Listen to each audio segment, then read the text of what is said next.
그럼 지난 편에 이어서 오늘도 김종환 대표님이 번역하신 랍비가 직접 말하는 탈무드 하브루타 챕터 3, 4, 5를 얘기를 해보겠습니다. 그 193페이지인데요. 탈무드가 사실 법전 판례집이라고 저희가 계속 말씀을 드렸어요. 그런데 탈무드가 그 신비주의 사고와 관습의 원칙을 담고 있는 보고이기도 하다. 이렇게 책에 나옵니다. 신이 어떻게 세상을 창조하셨나? 신적인 영감이나 예언의 과정은 무엇이었나? 더 깊은 속뜻이 무엇인가? 토라 구절에 숨어있는 깊은 뜻은 무엇인가? 이런 이슈를 다룬다고 하는데 저는 아무래도 제일 흥미로운 게 카발라더라고요. 카발라. 그래서 이게 유대 신비주의라고 지난 편에 말씀드렸는데 여기 창조 이야기가 두 가지가 나와요. 아인소프 이야기라는 게 있는데 그 대표님께서 어떤 얘기인지 좀 설명해 주시겠어요? 카발라에 대해서는 제가 좀 관심이 없어요. 네. 원래는 카발라가 유대인들이 로마에 이제 압제를 받을 때 도망다니면서 시몬 벤 요하이라는 사람이 자기 아이하고 자기 아들하고 이제 14년간 동굴에 들어가서 토라의 깊은 내용을 이제 숨겨진 내용들을 연구해서 처음에 시작된 건데 나중에 이제 중세에 가면 아리자리라 그러죠. 그 사람이 또 다시 체계하고 하면서 새롭게 이제 유대 신비주의를 이렇게 했는데 제가 예시바에서 듣기로도 그 3대 혁명 중에 하나가 됩니다. 그 하나는 지난번에 말씀드렸나요? 네네. 교육 혁명 도덕 혁명이 있고 교육 혁명이 있고 카발라 혁명인데 유대인들은 이 카발라 혁명에 대해서 아주 중요하게 생각하는데 저는 개인적으로는 카발라는 너무 신비주의적이라서 제가 나름대로 연구하고 싶었지만 저는 이제 약간 현실적이고 그래서 되게 이성적인 분이신 것 같아요. 보이지 않는 것에 대해서는 네. 무슨 말을 하는지 저도 매번 이해하려고 했는데 이해하기 되게 어려워서 네. 특별히 제가 연구한 분야는 아니에요. 그래서 여기에 나온 것 중에 하나 이제 특이한 게 게마트리아라는 거예요. 네. 그러니까 뭐냐면 그 유대인의 그 히브리어 있잖아요. 히브리 알파벳이 22개인데 그 22개의 알파벳에는 다 자기 숫자 값이 있어요. 알레프, 베이트 하면 1, 2, 그다음에 10번째 되면 이제 100이고 그다음에 11번째는 200이에요. 쭉 가다가 10번째 10, 10번째 10, 그다음에 20, 30, 40, 50, 60 쭉 가다가 나중에는 이제 마지막에 400이거든요. 그래서 이제 숫자 값을 활용해서 토라에 숨겨진 그런 내용들을 파헤친다 그런 내용인데 예를 들면 토라는 그 히브리어를 다 말해야 되는데 알파벳을 다 이야기해야 되는데 어쨌든 그 토라는 글자가 5개거든요. 네. 그 5개가 숫자 합이 611이에요. 611인데 그러면 원래 계명은 613이잖아요. 2개는 어디 갔냐? 그래서 이제 2개는 직접 유대인들이 시내산에서 들은 게 2가지가 있어요. 나는 너의 하나님이다라고 한 것이 있고 그래서 2가지가 포함돼서 613개라고 그럽니다. 그러니까 611개는 모세가 들은 거예요. 유대인을 대신해서 하나님과 40일 동안 그 신에서 올라가서 들었던 게 611개고 그다음에 2개는 이스라엘 백성들이 모세와 함께 다 들었던 거예요. 그래서 합쳐서 613개다. 이렇게 해석해 가지고 뭐 그런 내용들이 굉장히 많습니다. 그래서 너무 신비주의적이네요. 막 숫자랑 그런 숫자로 거 막 해가지고 하는 건데 그걸 뭐 나름대로 유대인들 그 탈무드나 또 해석서를 보면 그걸 가지고 해석하는 게 굉장히 자주 나와요. 자주 나와서 그걸 믿어야 될지 말아야 될지 뭐 하여튼 근데 뭐 한국에 계신 그 청취자님들께도 뭐 큰 도움은 안 될 것 같고 저는 아인소프 이야기가 재밌었는데 그 신이 완벽한 세상을 창조한 게 아니다라는 내용이 되게 재밌었어요. 기독교에서 보면 하나님이 세상을 너무 사랑해서 완벽하게 창조한 것처럼 저는 지금까지 알고 있었는데 이 유대교에서는 신이 세상을 완벽하게 창조한 게 아니고 개선해 가도록 만들었다 이렇게 나오잖아요. 예, 그게 유대교의 아주 특별한 사상인데요. 그거를 이제 티쿤 올람이라고 하는데 하나님이 세상을 창조하셨을 때 완벽히 창조된 것이 아니고 지금도 하나님은 창조 행위를 계속 하시고 계시다는 의미예요. 즉 이 얘기는 우리가 흔히 얘기하는 창조론과 진화론이 대립되는데 유대교에서는 이 두 사상이 대립되지 않고 이 티쿤 올람 사상으로 인해서 같이 흘러갑니다. 즉 창조하셨을 때 이 창조의 단계가 미완성의 단계고 지금도 창조 행위를 계속 하시고 계시기 때문에 하나님의 파트너인 우리 인간들은 하나님의 창조 행위를 도와서 세상을 개선시킬 의무가 있다는 그런 생각이고 그 선두에 유대인들은 자기들이 서 있다고 생각합니다. 그리고 재미있는 거는 지금 말씀하신 아인소프의 개념은 이건 사실은 동양 종교하고 굉장히 유사한데 어떤 의미에서 유사하냐면 원래 서양 종교는 창조주가 이 세상과 인간을 창조하셨다는 개념이에요. 그래서 창조주와 세상 만물과 인간은 서로 이렇게 대립적인 관계입니다. 그렇죠. 반면에 동양 종교는 신이 스스로 분화돼서 세상 만물과 인간이 됐다는 거거든요. 그런 의미에서 신이나 만물이나 인간은 사실상 같은 근원을 갖고 있는 거예요. 그 같은 근원을 깨닫는 게 바로 해탈이라는 개념으로 동양에서 나와요. 그게 창조 단계가 그렇게 개념이 틀리기 때문인데 이 아인소프는 이게 스스로 신이 발산되고 분화돼서 세상이 됐다는 거거든요. 되게 동양 종교스럽네요. 이게 그래서 일반 기독교나 원래 정통 유대교에서 얘기하는 창조의 개념하고 약간 틀려요. 그리고 그렇게 발산돼서 할 때 예를 들어서 이 우주를 그릇이라고 생각하면은 중간에 그릇이 한번 깨져. 그것이 티크놀렘이야. 그러니까는 그 깨진 거를 다시 원상복구시키는 게 티크놀람 사상이에요. 피조물이지만 우리가 이 그릇이 깨진 거를 그릇이 깨져가지고 그 쪼가리들이 어떠한 불편함으로 나타나냐면 세상의 부조리나 우리가 이해하기 힘든 어떤 현상들, 뭐 전쟁이나 사회적인 불평등이나 이런 걸로 세상에서 우리가 맞부딪히고 있는 거예요. 그러면서 그래서, 신이 없다 막 이렇게 주장하기도 하죠. 그래서 이거를 시간을 거슬러 올라가서 다시 온전한 그릇으로 세상을 다시 바꿔야 된다는 그 개념이 그 티크놀람 사상에 들어있는 거예요. 네, 저도 이제 랍비하고 공부하면서 들은 것 중에 인상적인 게 그런 내용이었어요. 제가 한 번은 물어봤어요.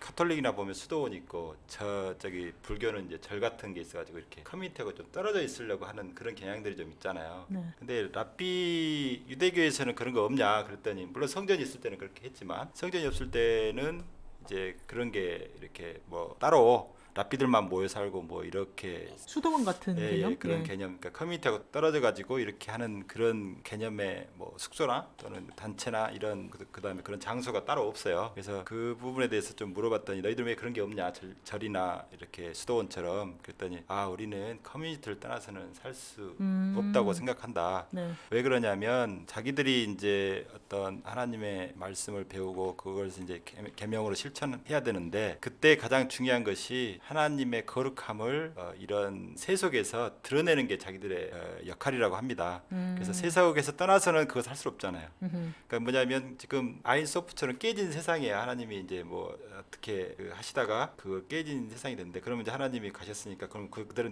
놔둘 것이냐, 그게 아니라 우리 인간이 그걸 맡아서 그걸 다시 또 조각조각 다 맞히는 행위들이 필요하잖아요. 그래야 이제 완벽하지는 않지만 하나님이 그걸 요구하시는데 그렇다면 세속이 저렇게 뭐 부정부패가 심하고 뭐 이렇게 거룩함이 사라진 그런 곳에서 랍비들 그다음에 또 유대교 교인들이 들어가서 그런 부분들을 다시 회복시키는 역할을 자기들이 해야 된다고 생각해요. 그러니까 세속 세계에서 절대 떠나서는 안 된다라는 것이 그 랍비의 주장이었습니다. 그리고 우리가 카발라에 대해서 확실히 알아야 되는 거는요. 카발라는 이게 유대교 신비주의를 얘기하는 겁니다. 그렇죠. 타로 카드도 여기서 나왔고. 근데 사실은 모든 종교가 그런 나름의 신비주의를 다 갖고 있어요. 그쵸. 예를 들어서 불교에서 밀교가 있듯이. 그렇죠. 그래서 카발라라는 뜻 자체가 비밀리에 전수된 교리라고 그래서 이게 전승이라는 의미를 갖고 있어요. 그런데 이러한 신비주의는 사실은 언제 발흥하냐면 사람들이 고통과 고난을 당했을 때 발흥하는 거예요. 그래서 카발라도 12세기 십자군 전쟁 때 독일 지역에서 발흥했고 그 다음에 14세기에 그 이베리아 반도에 그 이슬람 근본주의자들이 들어와서 유대인들이 박해받았을 때 이 카발라가 한참 왕성했었습니다.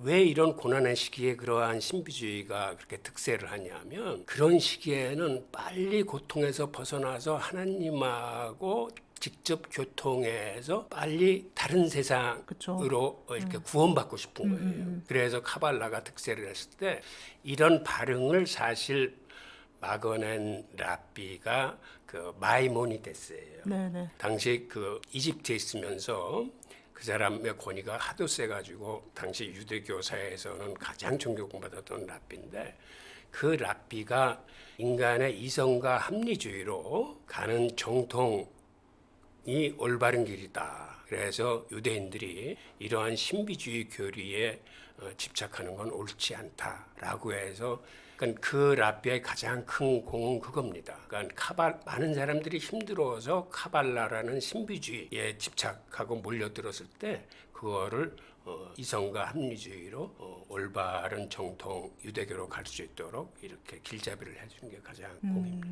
근데 이런 그 내용들은 보이는 세상이 있고 감춰진 세상이 있는데 보이는 세상과 감춰진 세상이 서로 연결돼 있다는 아주 근본적인 생각에서 출발해요. 그러니까 신약에도 그런 게 있거든요. 내가 하늘에서 매면 땅에서도 매일 것이고 내가 땅에서 풀면 하늘에서도 풀 것이다. 뭐 이런 이야기를 통해서 보면 그러니까 보이지 않는 세상이 있다는 거죠. 서로 연결된. 그래서 이 세상에서 어떤 행위를 하면 그게 바로 이제 위에 보이지 않는 세상과 연결돼서 그 보이지 않는 세상에서도 뭔가 그 일이 발생하고 뭐 이렇게 서로 상호 작용하는 그런 세계가 있기 때문에 보이지 않는 세상을 연구하면 보이는 세상을 더 쉽게 해석하고 받아들일 수 있겠죠. 그런 의미에서 카발라가 나중에는 이제 내세의 세상과도 좀 연결되는 그런 부분이 좀 있습니다. 네, 그래서 유대교도 이렇게 다른 종교들처럼 신비주의가 있었다는 거. 그리고 우리가 심한 분들은 하루에도 몇 번씩 타로 카드를 보시는데 카드 좀 보시는데 타로 카드도 여기서 나왔고 나중에 프로이트 그 무의식을 처음으로 학문적으로 밝힌 그 학자도 유대인이어서 여기서 영향을 많이 받았고 뭐 그 외에도 뭐 여러 가지 영향이 있는데 사실 우리가 뭐 그렇게 관심 있는 부분은 아닌 것 같아서 책에는 써 있습니다만 예, 뭐 한번 간단히 읽어보시면 될 것 같고요. 그리고 이제 탈무드를 통해서 바라본 세상이라는 챕터가 또 있습니다. 탈무드가 천 몇백 년 전에 쓰여진 텍스트인데 이상하게 현대 과학이나 의술, 의학의 발전을 예견한 듯한 뭔가 굉장히 통찰력 있는 과학적인 이야기들도 많이 쓰여 있다고 해요. 그래서 뭐 굉장히 뛰어나긴 한데 또 랍비가 쓴 거다 보니까 좀 아전인수격으로 막 탈무드가 모든 걸 다 예언했어. 뭐 이런 식으로 해석하는 게 아닐까봐 좀 저는 겁나긴 하는데 어떻게 생각하십니까? 여기서 탈무드가 뭔가 현대 과학이나 의학을 다 예견한 것처럼 랍비가 썼잖아요. 네. 근데 기본적으로 당시 랍비들은 교리만을 연구한 사람들이 아니고 그 사람들도 일상생활에서 먹고 살아야 되기 때문에 그들이 가장 많이 종사한 직업이 의사나 무역이나 이러한 그 전문직에 종사한 사람들이 많았어요. 특히 마이모니데스 같은 랍비는 굉장한 의술을 많이 연구하고 의소도 굉장히 많이 썼던 사람입니다. 그러니까 자연히 탈무드에서도 그들의 그러한 영역이 이제 발현되는 거예요. 이 책에 보면은 또 랍비들이 탈무드에서 이런 것도 막 현대 과학을 예견한 듯이 했다고 하는 주제가 인간 복제, 안락사, UFO 그러니까 외계 생명체, 낙태 이런 거에 대해서도 현대랑 이어지게 얘기를 했다고 주장하는데 어떻게 생각하세요?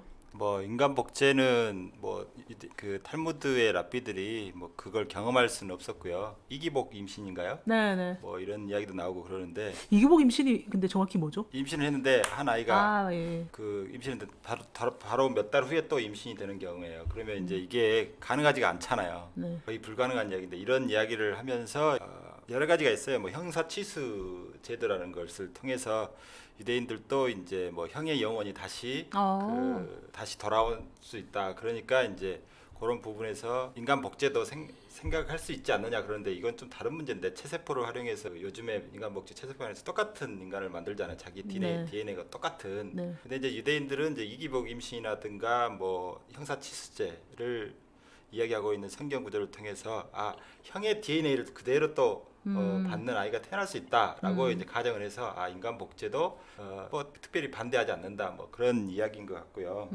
그다음에 뭐 안락사 같은 경우 안락사는 최소한 그러니까 안락사를 허용하진 않아요. 허용하진 않는데 단 뭐냐면 죽는 사람 임종에 있는 사람이 뭔가 죽음을 재촉해서 안 되지만 죽는데 방해도 해서는 안 돼요. 오, 예. 그러니까 예를 들면 이제 빨리 죽으라고 뭐 이렇게 안락사 이렇게 약을 넣어가지고 이제 그걸 허용하는 그런 나라도 있잖아요. 네덜란드 같은 경우는 이제 안락사가 허용되는 나라라 죽고자 하면 이렇게 당국의 허가를 얻어가지고 이렇게 뭐 이상한 약을 마시면 30분 안에 잠들듯이 죽어요. 이제 스위스도 뭐 그런 거 있고. 예, 그렇게 할 수도 있는데 그렇게 이제 생명을 재촉하는 것은 탈무드에서 바라진 않아요. 그렇게 말하진 않아요. 단 그 임종을 하는데 임종이 방해되는 게 있어요. 죽어가 서서히 죽음의 프로세스에 들어가는데 갑자기 뭔가 죽음을 방해하는 그 죽음의 프로세스에 방해하는 어떤 향기, 어떤 물체가 있으면 그것을 걷어낼 수는 있어요. 그 무슨 좀 의미가 좀 약간 별 차이가 없을 것 같은데 어쨌든 죽음의 프로세스 과정에서 죽음을 방해하는 것, 그러니까 자연스럽게 죽어가는데 방해되는 것을 살짝 치워줄 수는 있지만 그게 촉진하는 건 아니죠. 그 사람의 생명을 재촉하는 건 아니잖아요. 우리가 약을 먹듯이 그런 건 아니기 때문에 그런 의미에서 소극적 안락사라고 해야 되나요? 뭐 그런 부분이 좀 허용된다 이렇게 볼 수도 있고요. 또 하나는 뭔가요? 그 UFO 같은 거는 이제 있는 것처럼 여기에요. 그러니까 그 성경에 보면은 아니 근데 다른 경전에는 뭐 UFO 비슷한 말도 없지 않나요? 그 자체가 또 UFO란 말이 예. 저기 탈무드에 있는 건 아니고요. 예. 세상이 여러 개 있다. 평행우주론? 예, 그러니까 세상에 여러 개 있다. 뭐 요즘 다중우주론도 있잖아요. 멀티버스라고. 예, 그런 것처럼 우주도 여러 개 했을 것이다. 어떻게 그런 생각을 했지? 그러니까 예를 들면 우리가 사는 호수가 있어요. 물고기라 그러면 내가 사는 호수는 여기야. 근데 이 물고기는 여기서 살기 때문에 이것만 알아. 이 호수만 알아. 그쵸, 예. 근데 신이 보면 아니야. 이 호수도 있고 저 호수도 있고만 있는 거죠. 태양계도 우리가 사는 그 태양계 하나의 호수로 보면 이런 태양계가 수없이 있을 수 있어. 세상에 보듯이 호수가 많잖아요. 이런 것처럼 이제 이야기하는 거죠. 그러니까 여기 있는 호수에 있는 물고기가 이쪽으로 올 수도 있는 거지. 공간 이동? 예. 아니 뭐 길이 열려가지고 예. 그 호수가 서로 연결되는 경우도 가끔 있잖아요. 네네. 그럴 때 되면 이쪽에 있는 물고기가 이쪽으로 올 수도 있는 거죠. 뭐 이런 식의 개념이니까 뭐 있을 수도 있고 없을 수도 있고 그거는 뭐 일단 신이 여러 개의 세상을 창조했으니까 그 세상 간에 서로 왔다 갔다 할 수 있다 이렇게 보는 거죠.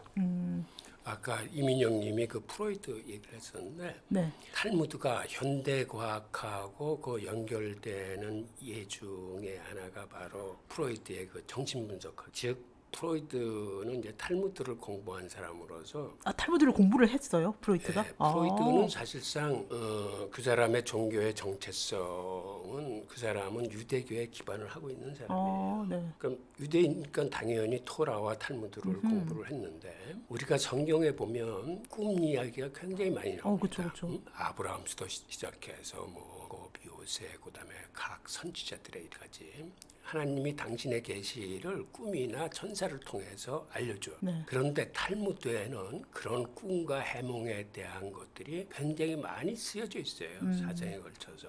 그러다 보니까 유대인들은 꿈이라는 것에 의미를 아주 많이 둡니다. 즉 꿈이라는 거는 하나님이 당신이 선택한 백성들하고 교통하는 수단의 하나다. 하나님이 주시는 메시지의 하나다. 라는 생각을 갖고 있어요. 실제로 16세기에 아몰리라는 랍비는 꿈 해몽이라는 책을 썼는데 그게 사실상 현대 정신 분석학의 그 원류가 될 정도로 아주 유명한 책이에요. 그러니까는 실제로 하버드대에서 그거를 연구한 의학 박사들이 있어요. 오호. 인간의 뇌에 신과 교류하는 부분이 있을지 모른다. 그래서 실제로 최신 촬영술로 인간을 촬영해 봤더니 두정엽이라는 부분이 기도했을 적에는 굉장히 활성화됐더라라는 연구도 있고, 그러니까 유대인들은 그 사람들은 고대로부터 지금의 일까지 꿈이라는 거는 하나님과 교통하는 수단이자 무의식과 잠재의식에서 발현되는 저거다라고 해서 그 사람들은 보통 꿈을 세 종류로 나눠요. 좋은 꿈, 나쁜 꿈, 이도저도 아닌 꿈. 네. 그래서 좋은 꿈은 그거는 그대로 믿고 나쁜 꿈은 나쁜 꿈대로 그 가치가 있다고 봐요. 왜 그러냐면 그것이 현실에 나타나지 않도록 조심해야 되는 거 하나하고 또 나쁜 꿈을 계기로 내가 반성하고 회개해야 될 부분을 찾아내서 회개를 하는 거예요. 그래서 꿈은 해석하기에 달렸다라고 그들은 생각을 해요. 그러니까 해몽을 잘해야 된다. 그리고 좋은 꿈이든 나쁜 꿈이든 나한테 도움이 된다라고 그러니까 이런 그 탈무드와 유대교 전통에서 생각하던 꿈과 무의식에 대한 거를 프로이트가 딱 그렇죠. 학문적으로 집대성한 거예요. 맞아요. 예. 그 프로이트는 꿈과 무의식을 가지고 출발했지만 그 사람은 꿈의 얘기는 별로 안 하고 나중에 이제 융이 꿈에 대한 얘기를 많이 하는데 윤희 꿈이요? 예, 융이 이제 융. 예, 칼 융. 칼 융. 그 후에 그 알프레드 아들러나 에릭 프롬 같은 사람은 사실은 유대인 후배거든. 어허. 근데 그 사람들이 프로이트를 아주 맹공합니다. 네. 그래서 이제 자신들의 이론을 정립하는데 여기에는 특별히 유대인들의 그 학문에 대한 자세가 일반인들하고 틀리기 때문에 그래요. 유대인들은 네.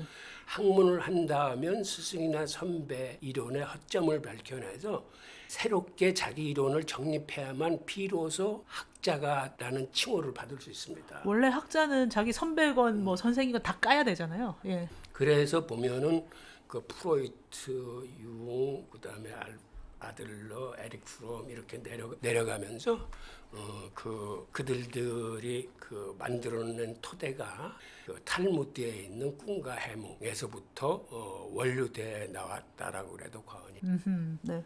그래서 아까 그 선배건 선생이건 다 까는 게 학자의 삶의 자세라고 말씀드렸고 탈무드가 그런 토론과 질문을 권장한다 이런 얘기를 저희가 계속 드리고 있는데 이 책에서 탈무드적 삶과 화브루타라는 챕터가 있어요. 탈무드와 7계명 뭐 이런 내용도 나오고 네네. 그 7계명은 유대인들은 이제 613개의 계명을 다 지켜야 되고 그것으로 이제 믿음을 증명해야 이제 내세의 삶이 보장된다고 믿잖아요. 그런데 이제 그러면 유대인이 아닌 이방인은 어떻게 구원받느냐? 그런 노아의 7계명을 지키면 된다라고 해요. 그러니까 이제 원래는 그 하나님이 그 아담과 이브를 이렇게 창조하고 나서 6개의 계명을 줬고요. 노아가 이제 노아 홍수 때에는 이제 7개 하나 더 추가해서 7개 계명을 줬고 그다음에 이게 시내산에 넘어가면서 613개의 계명으로 이제 넓어졌거든요. 아담의 자손들 그게 이제 그 노아의 시절에 와서 너무 죄가 많으니까 하나님께서 지구상에 있는 모든 인간들 다 쓸어버렸고 한 가족만 남겨놨는데 그게 노아의 가족이잖아요. 네. 그러니까 8명의 노아 가족인데 그 노아의 가족을 통해서 또 인류가 새롭게 또 퍼져 나갔으니까 그러니까 우리 모두는 노아의 자손인 거죠. 네. 네, 뭐 이스라엘 사람들을 비롯해서 근데 유대인들은 이제 선민 사상이 있으니까 그 사람들은 선택받은 사람이라 좀 더 특별한 훈련을 받아야 되고 그게 613개의 계명이고요. 우리는 그 밖에 다른 민족들은 7개의 계명만 지키면 되는다. 근데 우리가 오해할 수 있는 게 7개의 계명이 사실은 7개의 계명이 아니에요. 7개의 계명은 대표 계명이에요. 대표. 그러니까 7개 캐터고리지 딱 7개만 지키라는 게 아니에요. 노아의 7계명은 우상 숭배, 신성 모독, 살인, 강도 및 도둑질, 부도덕한 간음, 짐승을 산채로 잡아 먹는다는 것, 그리고 마지막에 이제 그 사법제도를 만드는 것 이건데요. 그러니까 우리가 알고 있는 10계명하고 좀 다르죠? 예, 네. 조금 다르죠. 이런 것들이 딱 7개만 이야기하는 게 아니라 7개의 범죄라고 생각하시는 게 맞습니다. 그러니까 살인하지 말라의 예를 들면 네. 살인하지 말라 사람을 직접 죽이는 것만 죄가 아니라 험담하는 것도 죄다 이 말이죠.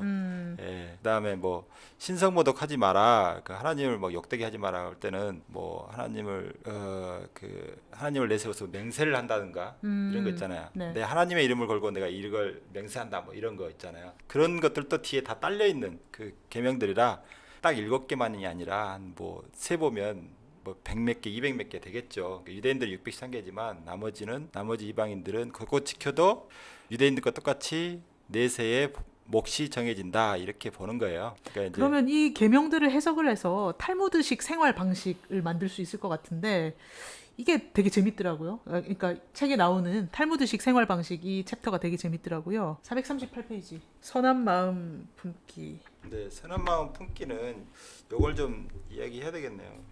선한 마음 품기는 성경에서 선하게 살라고 하는데 이게 7계명에 있나요? 선하게 살기가?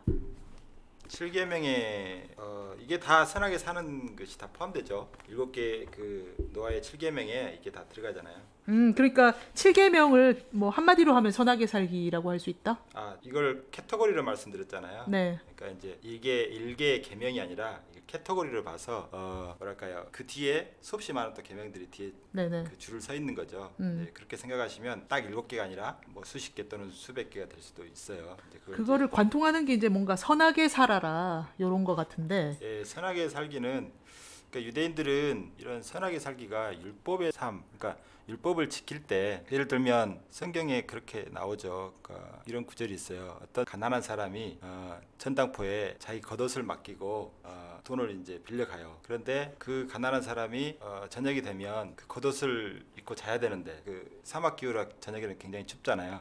근데 겉옷을 전당포에 맡겼는데 맡기는 바람에 이제 더 이상 겉옷이 없어요. 돈은 밤에 엄청 빌렸지만. 춥겠죠. 예, 그래서 그냥 놔두게 되면 죽게 되니까 전당포 주인한테 그렇게 이야기하죠. 그 겉옷 다시 돌려줘라 이렇게 이야기합니다.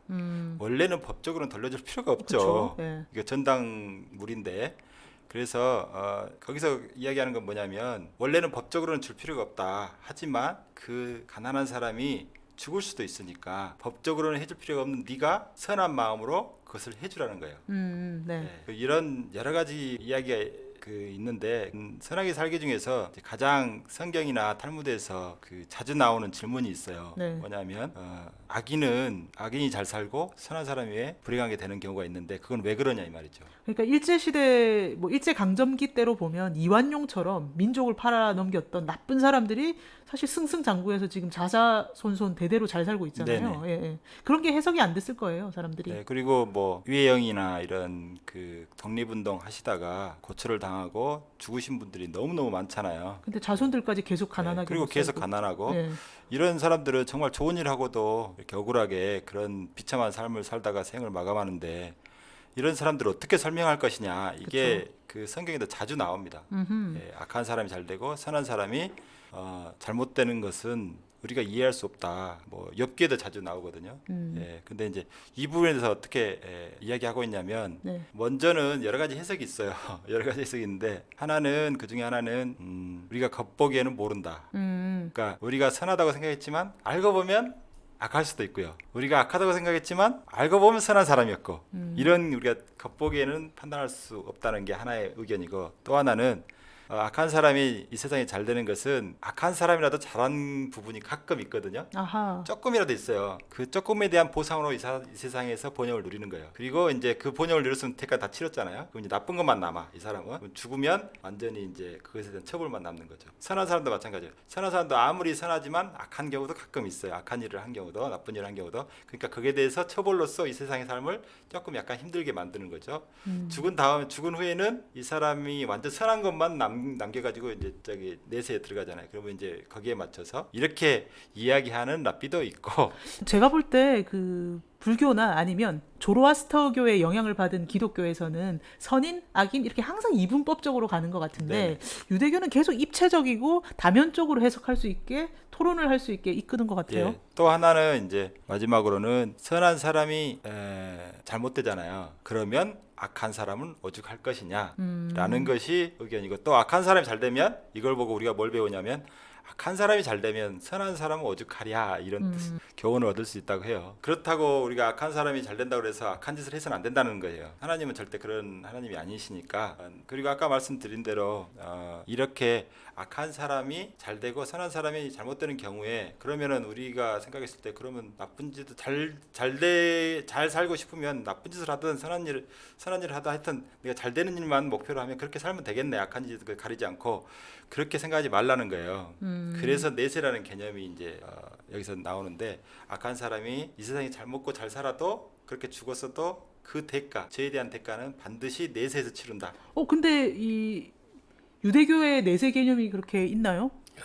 이게 원래는 율법이라는 개념은 나쁘게 살지 말아라, 하지 말아라라는 개념이거든요. 그렇죠. 그리고 원래의 유대교는 사실은 내세라는 개념이 없습니다. 원래 유대교는 사람이 죽으면은 수헬에 들어간다고 그랬는데 수헬은 일종의 지하 세계 같은 거예요. 거기는 천국이나 지옥의 개념이 없이 일종의 무의식의 가수면 상태로 들어가 있다가 마지막 날에 부활한다는 개념이거든요. 부활 개념이 있었네요, 그러면? 최후의 심판과 부활 개념은 있어요. 그래서 기독교와 달리 유대교는 내세라는 개념은 원래는 없었습니다.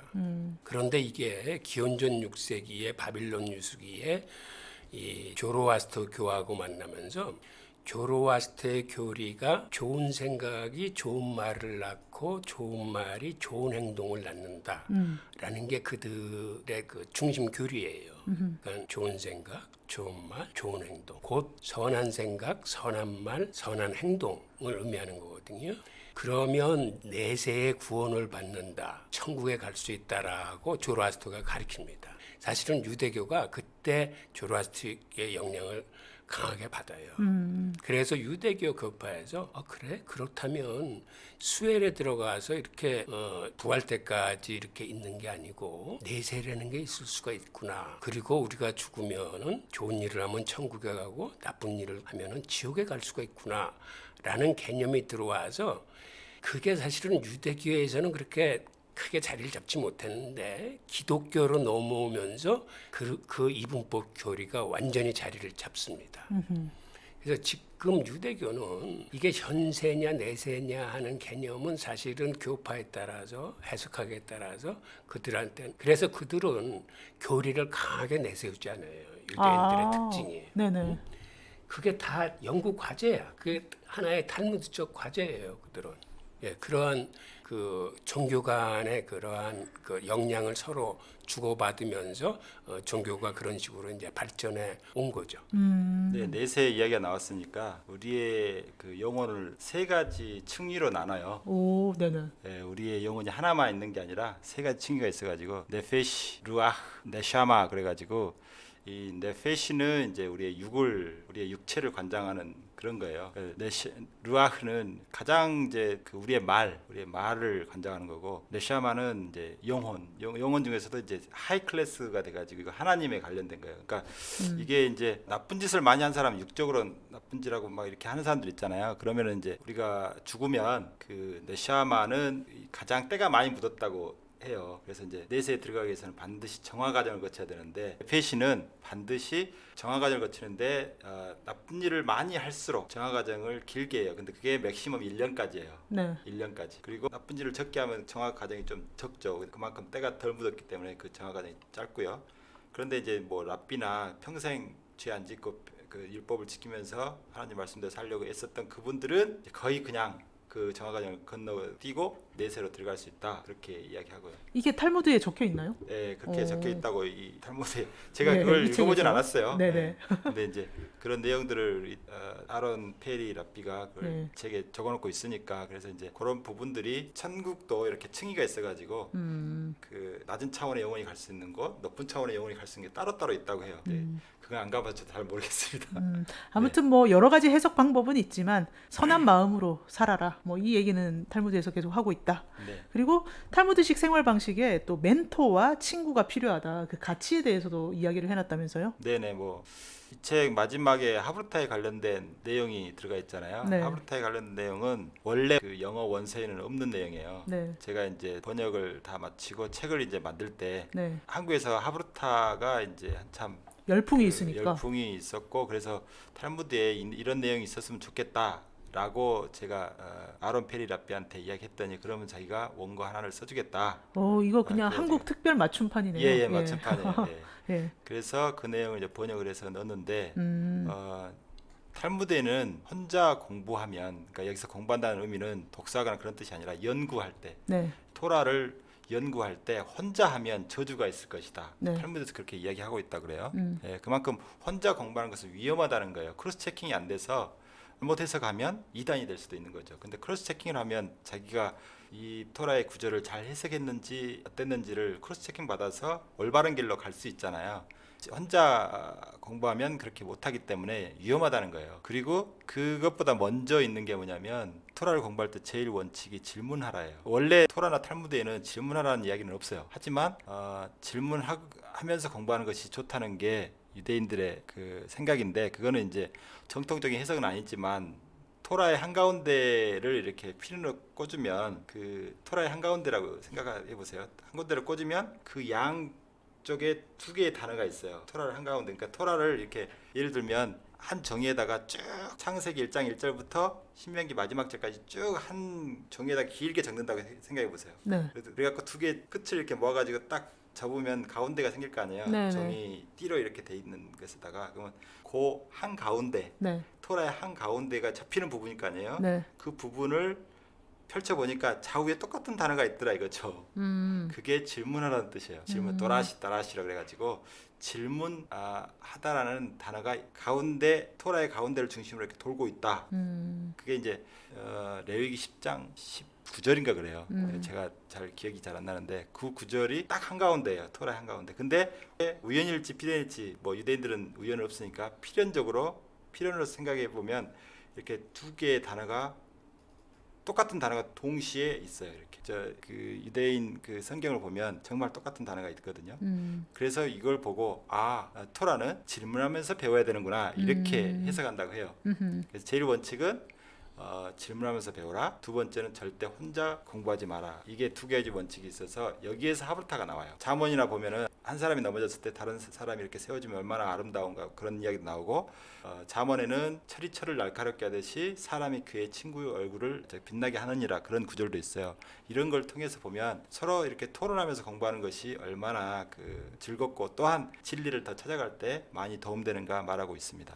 근데 이 책에도 나오는데 그러면 이제 탈무드를 우리가 배우려고 하는데 뭐 어디부터 공부를 해야 되는지 유대인도 아닌데 공부할 자격이 있는지 뭐 유대인들이 공부하는 데 가면 환영을 받을지 온라인으로 공부가 가능한지 이거를 이 랍비가 마지막에 부록처럼 다 써놓았더라고요. 네, 개인적으로 이제 탈무드를 연구하는 사람이니까 그런 유대인들의 그 사이트가 많아요. 그러니까 탈무드를 쉽게 배울 수 있게끔 그렇게 꾸며놓은 데가 너무너무 많습니다. 맞습니다. 그리고 방송도 많고 팟캐스트도 네, 많고 뭐 예. 들으려면 탈무드 강의도 많고 자료도 많고 그걸 이제 쉽게 탈무드 원문과 그리고 주석들을 일목요연하게 볼 수 있는 그런 사이트도 많이 있어요. 많이 개발됐고 그런 뭐 특별히 회원 가입이나 돈을 주고 안 해도 돼요. 그 다 공개돼 있기 때문에. 그래서 제가 예시바 가서 그런 많은 소스들을 얻었고 실제로 그걸 공부할 때 그런 사이트를 이렇게 참고하면 굉장히 좋습니다. 예를 들면 뭐 탈무드에 있는 뭐 본문이 있고 질문이 있고 답이 있고 재반박이 있고 막 여러 다양한 의견들이 이렇게 쭉 나오거든요. 그거를 이제 글로만 돼 있으면 그걸 일일이 다 이렇게 눈알이 돌아가겠네요. 정렬을 해서 하면 되게 복잡하거든요. 그쵸, 근데 그쵸. 그걸 일목요연하게 질문이 있고 답이 있고 반박이 있고 뭐 재반박이 있고 이런 걸 이렇게 차근차근 이렇게 정리해 놓은 사이트도 있어요. 이제 그런 걸 보면 굉장히 도움이 많이 되죠. 굳이 뭐 이렇게 일일이 제가 재구성을 안 해도 그런 사이트들이 재구성을 해놨기 때문에 그걸 보고 그냥 이해하면 되는 수준입니다. 그리고 또 탈무드도 버전이 많아요. 그러니까 원래 히브리나 아람어로 된 것은 하나이지만 그것에 대한 해석이나 이런 해석을 해놓은 책들은 버전이 굉장히 다양하기 때문에 어떤 주석서를 보느냐에 따라서 생각이 많이 달라지죠. 그래서 요즘은 그 제가 여기 이스라엘 갔을 때 올해 이스라엘 갔을 때 찾아뵀던 그 아딘 스타인샬츠 랍비, 뭐 뉴욕 타임즈가 이제 천년에 한 명 나올까 말까 한 위대한 랍비라고 했는데 그분이 게마라가 아람어로 돼 있거든요. 네네. 예, 미시나는 히브리로 돼 있는데 아람어 부분을 전부 히브리로 바꿨어요. 원래는 히브리어는 자음만 있어요. 모음이 없어요. 그래서 어떻게 읽을지 잘 모르는데 거기에 모음교까지 다 해놨어요. 그걸 46년 동안 네. 평생을 바쳐서 했는데 그분이 써놓은 그 스타인살츠 버전의 탈무드가 가장 많이 읽히고 있어요. 가장 과학적이고 가장 정리가 잘 돼 있고 네. 또 스타인샬츠 랍비가 또 새롭게 덧붙여놓은 주석들도 많고 그런데 그것보다는 못하지만 버금가게 좋은 게 쇼텐스타인 버전 탈무드가 있어요. 네. 수없이 많은 랍비들이 동원돼서 만든 그 탈무드인데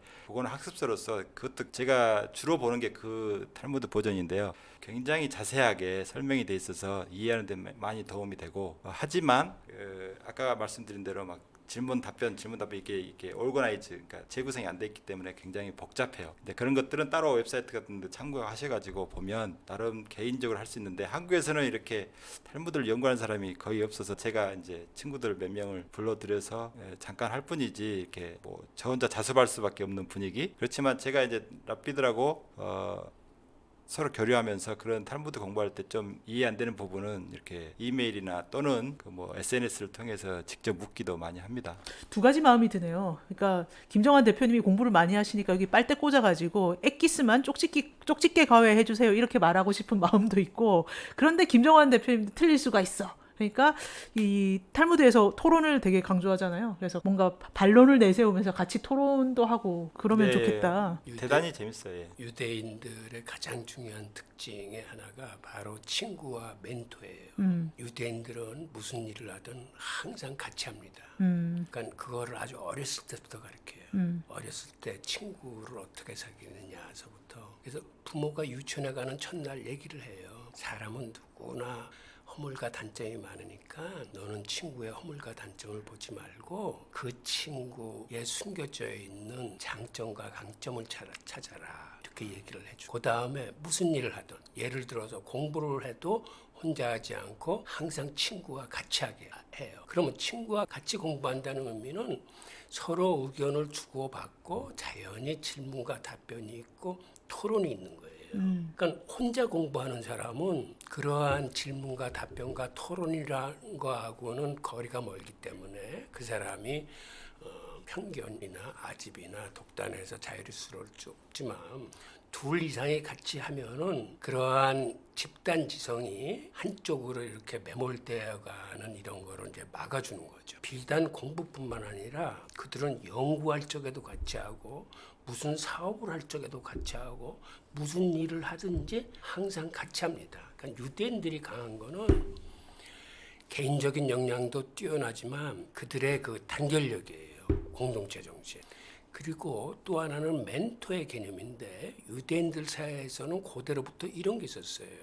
가난한 학생들을 도와준다는 의미로 우리 아이가 어렸을 적에 일종의 가정교사나 이러한 과외선생과 같은 멘토 개념의 선배나 성생을 받아들여요. 그 하나 유명한 예가 안슈타인의 멘토가 탈무드였어요. 탈무드였어요. 예, 그 학생 이름이. 예, 예. 그래서 그 탈무드라는 학생이 그 어린 안슈타인한테 그 많은 인문학적인 그 소양을 쌓게 도와줍니다. 네. 그러니까 훗날 안슈타인이 그렇게 큰 인물로 성장한 배경에는 멘토가 있었기 때문에 가능합니다. 네네. 이런 시스템.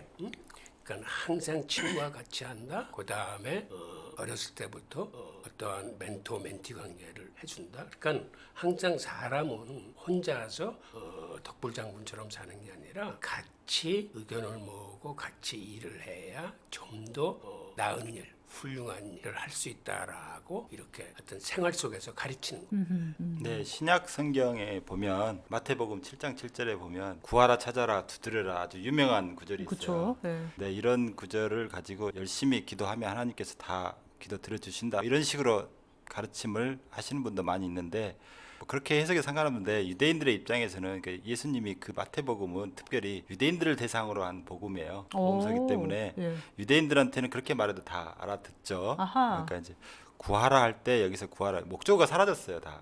그렇죠. 무엇을 구하라 이런 게 네, 없어요. 그런 거 예. 없어요. 찾아라 무엇을 그것도 없고 어. 두드려라 뭘. 그리고 이게 다 목적어가 사라졌는데 예. 그 목적어를 말하지 않아도 유대인들은 워낙 그런 것에 익숙하기 때문에 알아들어요. 네. 그러니까 이제 구하라 할 때 목적어는 스승을 오, 그래요? 아니 스승을 구하라 그런 뜻이고 그 다음에 친구를 찾아라. 오. 두드리라 할 때 목적어는 토라를 두드려라. 이때 토라를 두드리단 말은 연구하다는 뜻이에요. 이 해석은 지금 근데 김정환 대표님의 해석인 거예요? 아니면 아니요, 다른 랍비가? 다른 조모 교수님 지금 돌아가시고 없는데 그분이 한 해석이에요. 제가 뭐 했다기보다도 네. 그 예수 평전이라는 책을 쓰신 분인데 조모 예. 교수님인데 제가 이름이 잘 생각이 안 나네요. 어쨌든 그분의 설명에 의하면 그렇게 유대인들은 해석한다 이 말이죠. 그래서 사실 이 멘토 부분이 매우 중요한데요. 유대인들이 그 예수를 핍박했던 원인 중에 하나도 이 멘토 부분이 확실하지 않아요. 예수 특히. 그렇네요. 예, 예수도 누구한테 배웠다는 랍비였는데. 이야기예요. 예. 누구한테 배웠다는 그런 게 없어요. 그런데 이제 거기에 같은 유대인이면서도 학자인 바울은 스승이 확실했어요. 오. 가말리엘이라고. 네네. 가말리엘이 있기 때문에 더 이상 묻고 따지지 않아요.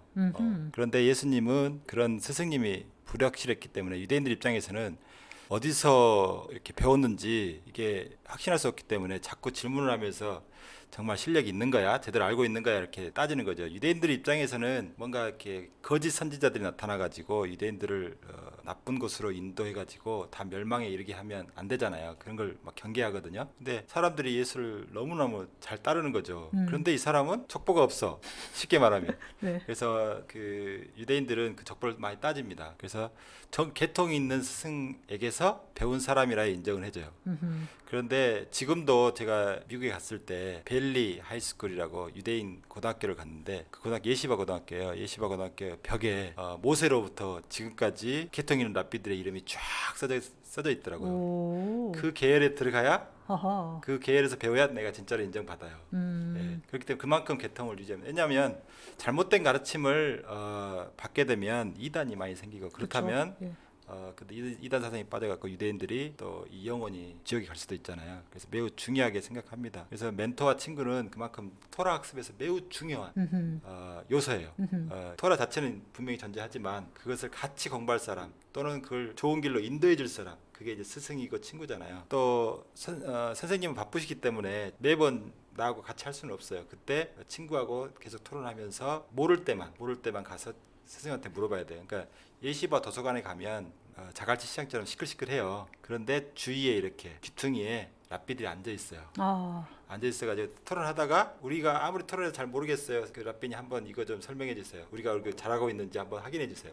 그러면 랍비가 그 이야기를 다 듣고 잘하고 있다, 못하고 있다 이렇게 조언을 해주죠. 그러니까는 유대인의 랍비들이나 이런 사람들은 물론 이렇게 지식을 전달하는 중요한 일도 하지만 학습자, 그러니까 책상 옆에 인도자예요. 그러니까 이렇게 지시만 해주지 인도만 해주는 거지 학습을 대신해주진 않잖아요. 근데 우리나라는 거의 학습 쇼죠. 네. 예를 들면 강의할 때 이렇게 쭉 그것만 하고 수업에서 이렇게 강의만 쭉 판사하듯이 하고 나가버리면 학생들은 선생님의 학습 쇼를 본 거예요.